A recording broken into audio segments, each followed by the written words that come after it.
¿Te imaginas tenerlo todo y, aún así, perderte a ti mismo? No perder dinero, ni soldados, ni el trono, perder la mente, perder la voz que te dice quién eres. Eso le pasó a un rey que podía dar órdenes y mover imperios, y terminó viviendo como si fuera un animal, lejos de la gente, bajo el rocío de la noche. Hoy vamos a seguir esa caída, y sobre todo, vamos a seguir el regreso. Porque esta historia no se cuenta solo para asustarnos, sino para mostrarnos algo incómodo y a la vez misericordioso.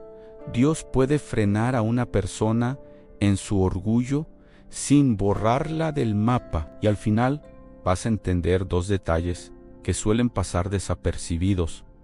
¿Por qué el sueño del rey no termina con un árbol muerto? Y qué gesto pequeño abrió la puerta para que su razón volviera. Quédate hasta el final, porque no se trata solo de un castigo extraño. Se trata de una segunda oportunidad que nadie habría imaginado para alguien tan lleno de sí mismo. Y mientras avanzamos, quizá te sorprendas reconociendo algo de tu propio corazón.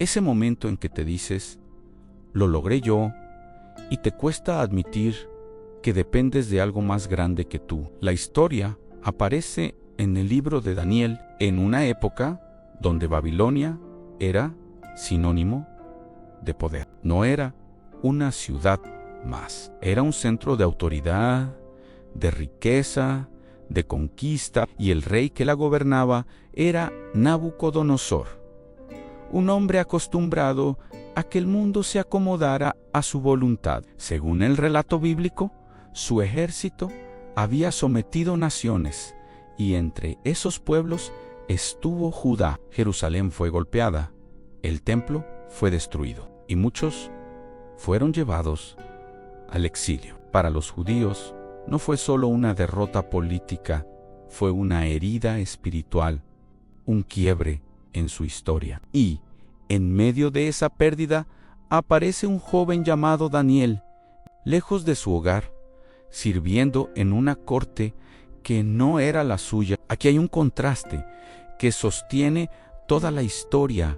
Nabucodonosor tiene palacio, pero no tiene paz. Tiene control sobre personas, pero no controla sus noches. Puede mandar sobre ejércitos, pero no puede mandar sobre sus sueños. Y Dios usa precisamente eso, lo que el rey no puede dominar, para hablarle. Antes del episodio del árbol, el rey ya había tenido encuentros con el Dios de Israel. Uno de los más conocidos fue aquel sueño de una estatua enorme, compuesta de distintos materiales. Nabucodonosor quiso la interpretación y sus consejeros no pudieron dársela.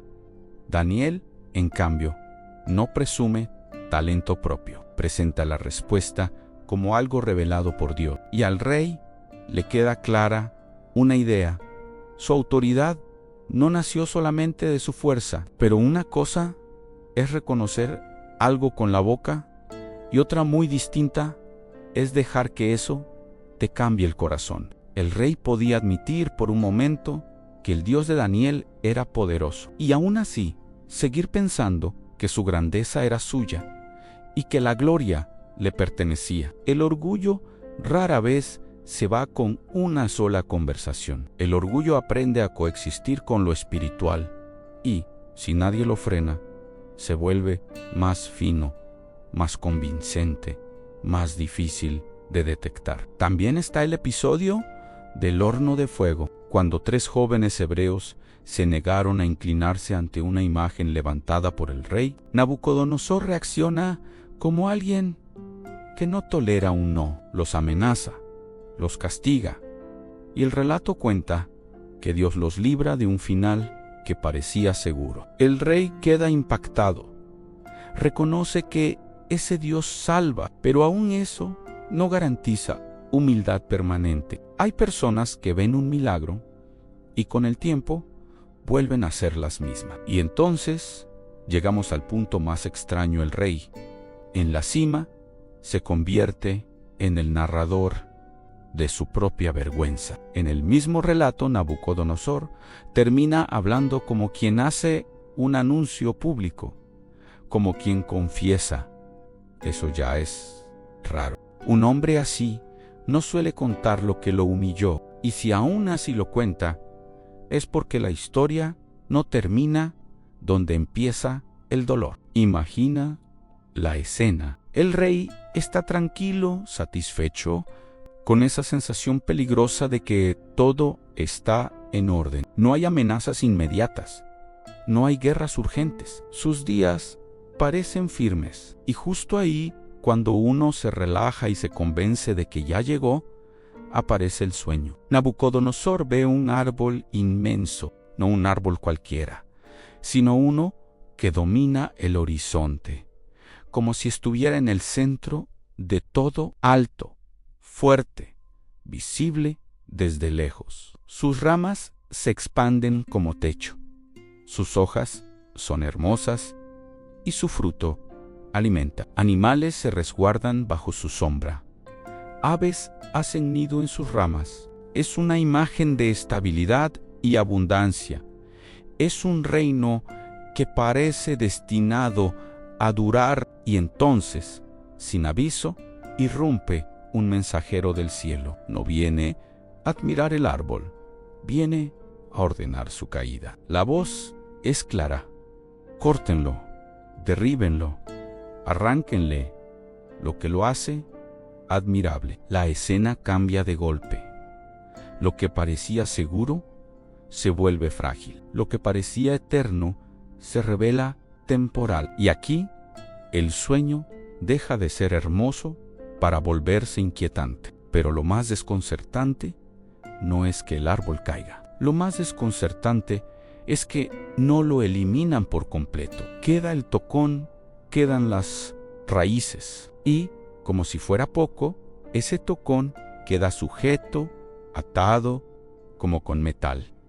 Eso no suena a destrucción total, suena a interrupción controlada, suena a disciplina con límite. Este detalle es el primer bucle que te prometí. ¿Por qué dejar raíces si el mensaje era juicio? Nabucodonosor despierta y hace lo que siempre hace. Llama a los sabios de su reino, los especialistas de su corte, los que se supone que saben leer señales, descifrar misterios, sostener el aura del poder, pero otra vez se quedan cortos. Pero en este caso no pueden, y esa impotencia se repite como una marca en el libro de Daniel, cuando el mensaje viene de Dios. La sabiduría humana no alcanza, aunque se vista con títulos y rituales. Finalmente, llaman a Daniel. El rey ya lo conoce. No porque Daniel sea útil para su propaganda, sino porque Daniel tiene una claridad que no se compra. Daniel llega y escucha el sueño y, según el relato, no responde de inmediato con entusiasmo, se queda inquieto. Hay momentos en que decir la verdad pesa. Y cuando la verdad es para alguien que puede matarte con una orden, el peso se siente más. Daniel interpreta el árbol como el propio Nabucodonosor y su reino. La altura, la influencia, la expansión, todo apunta a él. Y luego viene el golpe. Esa grandeza va a ser cortada.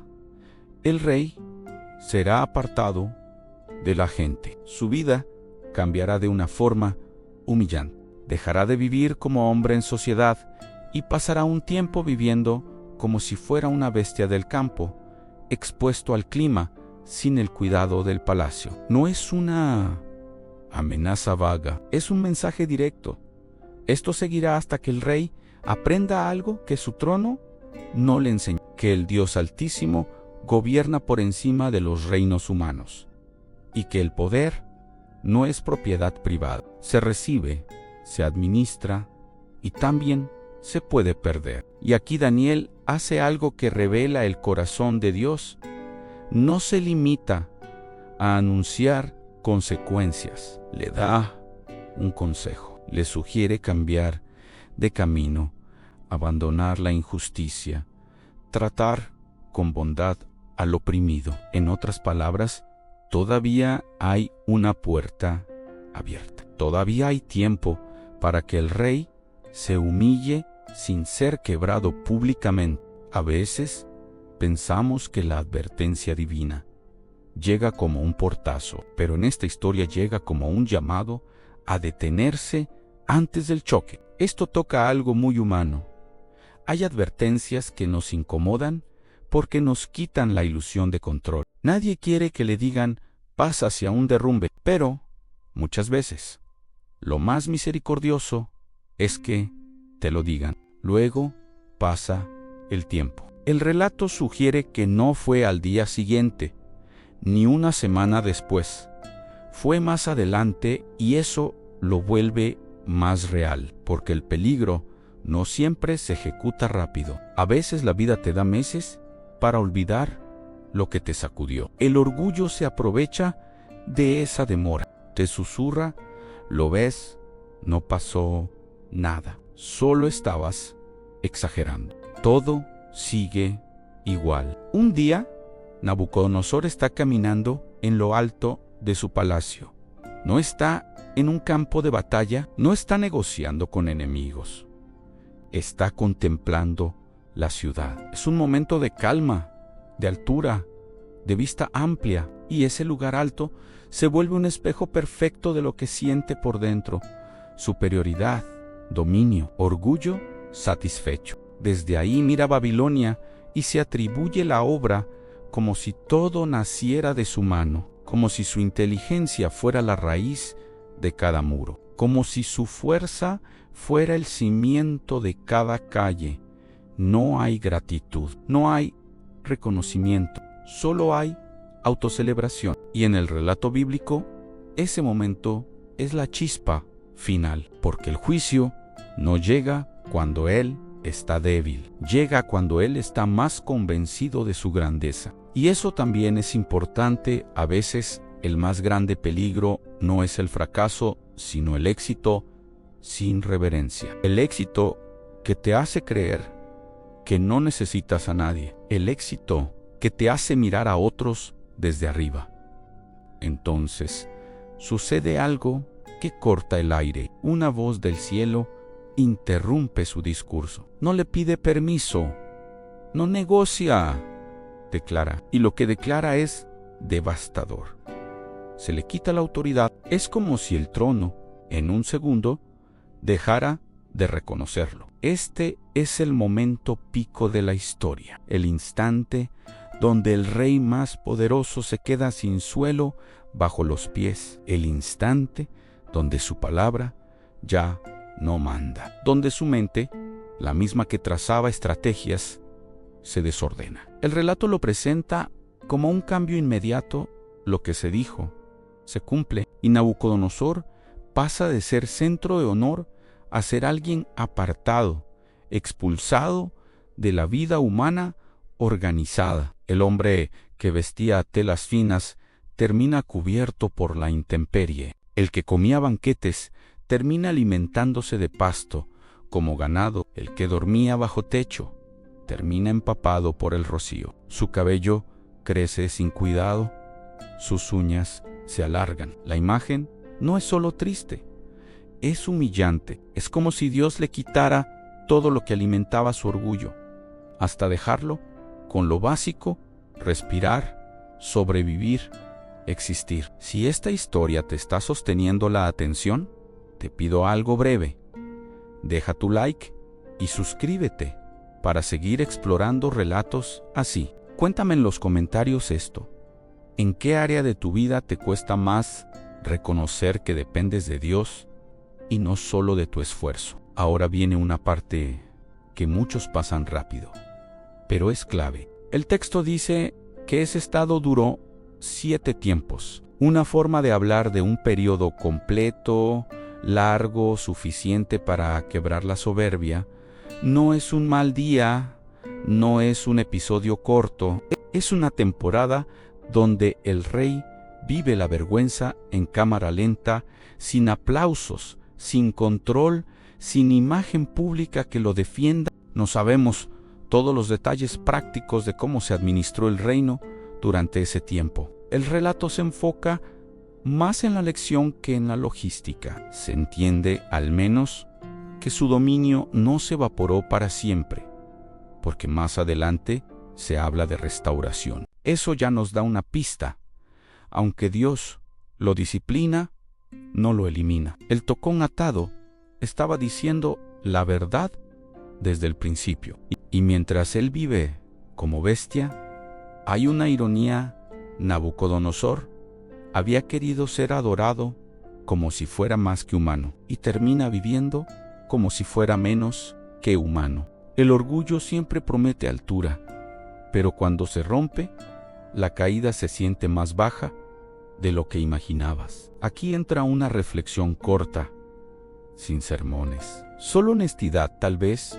Tú no tienes un palacio ni una ciudad a tus pies, pero sí tienes techos donde te paras por dentro, lugares donde te miras y piensas, soy autosuficiente. A veces ese techo es tu carrera, tu talento, tu belleza, tu capacidad para resolver. Y sin darte cuenta, empiezas a respirar como si Dios fuera un extra, no el centro. El relato no describe a Dios disfrutando del sufrimiento del rey. Lo que muestra es un límite. Dios deja que Nabucodonosor experimente lo que su orgullo ya estaba construyendo por dentro, una vida sin mirar hacia arriba, una vida donde el yo ocupa todo el espacio. Y cuando el yo ocupa todo, te quedas solo, aunque estés rodeado de gente. Ahora regresemos al detalle del tocón. Dejar raíces no es un gesto accidental. Es como decir, esto se detiene, pero no se arranca para siempre. El tocón con metal suena a contención, a un tiempo marcado, a un juicio que no se sale de control. Y eso cambia el tono completo de la historia, porque revela que incluso el golpe trae una intención de rescate. Piensa en lo que significa eso. Dios pudo haber terminado con la vida del rey, pudo haberlo reemplazado sin más. Pero el relato insiste en que, bajo la pérdida, había una posibilidad de regreso. Y esa posibilidad no depende de la fuerza del rey, porque él ya no tiene fuerza. Depende de un momento de despertar. Y aquí viene el segundo bucle, el que te prometí al inicio. ¿Qué se necesita para que alguien así vuelva en sí? ¿Qué hace que un hombre que perdió su razón recupere claridad? El texto no dice que fue un médico, no dice que fue un nuevo ejército, no dice que fue una estrategia, dice algo mucho más simple. Al final de ese periodo, Nabucodonosor levanta la mirada al cielo. No es una pose, no es una frase elegante, es un gesto, un reconocimiento. Es admitir por primera vez que hay alguien por encima de él. Y en ese acto, el relato dice que su razón regresa. Esto es muy fuerte, porque nos muestra que la restauración no comienza cuando arreglas todo, sino cuando dejas de fingir que eres el centro. La mente vuelve cuando el corazón deja de pelear por ser Dios. La claridad regresa cuando el orgullo se rinde. Nabucodonosor entonces habla de Dios de otra manera, ya no como un poder útil, ya no como el Dios que salva a otros, sino como el Rey verdadero, el que gobierna por encima de generaciones, el que hace y deshace tronos. No necesita defender su propio nombre.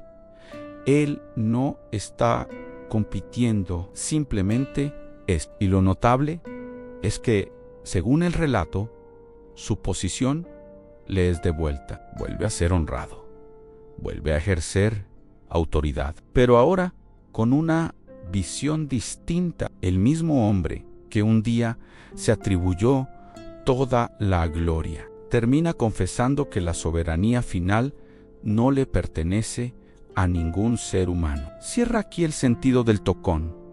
No era solo un símbolo de lo que iba a perder, sino de lo que podía recuperar. Dios no dejó raíces, porque Nabucodonosor lo mereciera, sino porque Dios es capaz de disciplinar sin destruir, capaz de cortar lo que está enfermo sin matar lo que aún puede dar fruto, y cierra también el sentido de levantar la mirada.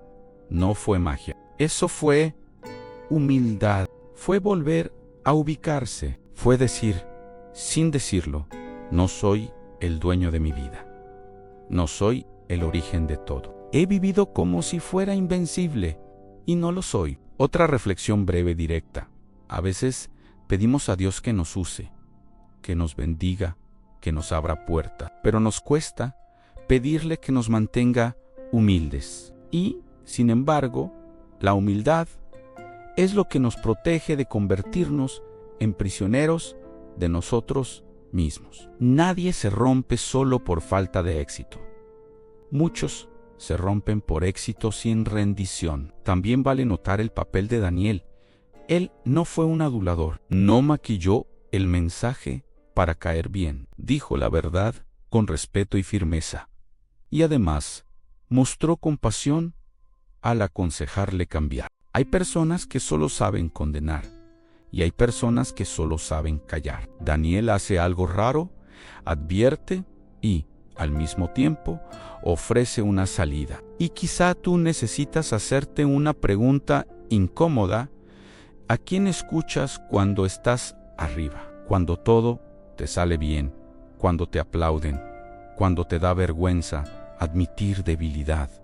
¿Quién puede hablarte con honestidad? Porque el orgullo no se detecta solo. El orgullo se disfraza de confianza y se aplaude como seguridad. La historia de Nabucodonosor no dice que Dios odia el liderazgo, ni que el poder sea malo por sí mismo. Lo que enfrenta es la ilusión de autonomía total. Ese momento en que una persona empieza a creer que su capacidad lo explica todo y que no le debe nada a nadie, ni siquiera a Dios. Y si lo piensas, esto se parece demasiado a nuestro tiempo. Vivimos rodeados de frases sobre construirte a ti mismo, hacerlo solo, ser tu propio sostén. Y sí, hay esfuerzo, hay responsabilidad, hay trabajo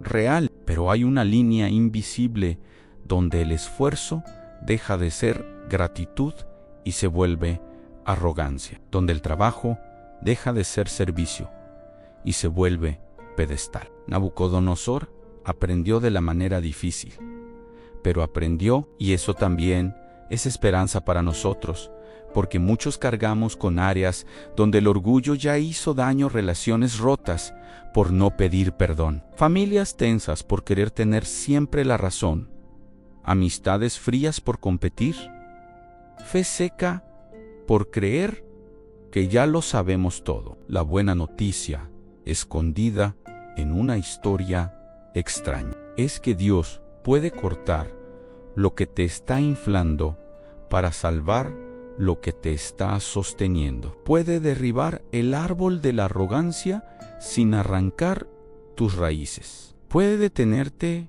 incluso con dolor para que no te pierdas por completo. Y ahora volvamos al techo del palacio, al punto de partida. Nabucodonosor miró su ciudad y dijo: con el corazón, esto es mío. Ese es el problema real, no la ciudad, no los muros, esa palabra mío. Esa palabra que, cuando se instala, te vuelve incapaz de agradecer, incapaz de rendirte, incapaz de reconocer límites. Tal vez tú no estás en un techo literal, pero si estás mirando algo y pensando, esto lo hice yo, sin ayuda, y quizá Dios no te está amenazando. Quizá te está invitando a recordar que respiras porque se te permitió, que tienes fuerza porque se te dio, que llegaste porque alguien te sostuvo en momentos que ya olvidaste. La historia termina con un rey que recupera su lugar, pero con una mirada distinta. Ya no presume como antes, ya no se atribuye el centro. Y eso Al final, es el verdadero milagro, no que un imperio siga, sino que un corazón cambie. Si hoy te queda una imagen, que sea esta, un tocón atado, que todavía tiene raíces. Eso significa que no todo lo que se corta está perdido. A veces Dios corta para sanar, no para humillar, por humillar. Y también quédate con este gesto, levantar la mirada. Porque hay batallas internas que no se ganan apretando los dientes, sino reconociendo a quién pertenece la última palabra. Te dejo con una última pregunta, para que no se quede solo como historia antigua. Si mañana todo lo que te da orgullo se cayera, ¿seguirías sabiendo quién eres? Y si la respuesta te asusta un poco, quizá hoy es el mejor día para hacer lo que el rey hizo al final, dejar el techo, dejar la jactancia y mirar hacia arriba.